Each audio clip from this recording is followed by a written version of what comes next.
మొదటగా ఈ వీడియోలో మనం భగవద్గీత అధ్యాయము 11 శ్లోకము 10ను పరిశీలిద్దాం. ఈ అధ్యాయంలో అర్జునుని ప్రార్థన మేరకు శ్రీకృష్ణుడు తన అనంతమైన విశ్వరూపాన్ని చూపిస్తున్నాడు. సంజయుడు ఆ అద్భుత రూపాన్ని చూసి ధృతరాష్ట్రునికి వివరిస్తున్న సందర్భంలోనిది ఈ శ్లోకం. సే విత్ డివోషనల్ రెవరెన్స్. మొదటగా ఈ పవిత్ర శ్లోకాన్ని భక్తితో విందాం.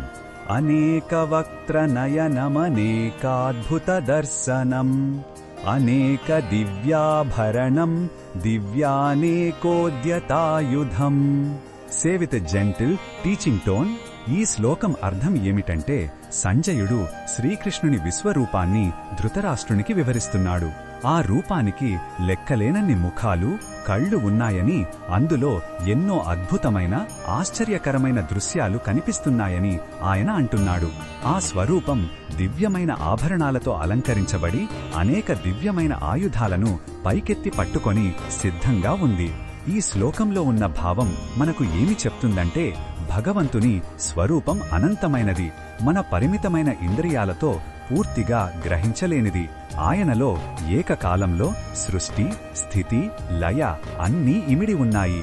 సౌందర్యాన్ని సూచించే ఆభరణాలు, శక్తిని మరియు ధర్మ సంస్థాపనను సూచించే ఆయుధాలు రెండూ ఆయన రూపంలో ఉండటం ఆయన సంపూర్ణ తత్వాన్ని తెలియజేస్తుంది. ఈ అద్భుత దృశ్యం మనకు వినమ్రతను కలిగిస్తుంది.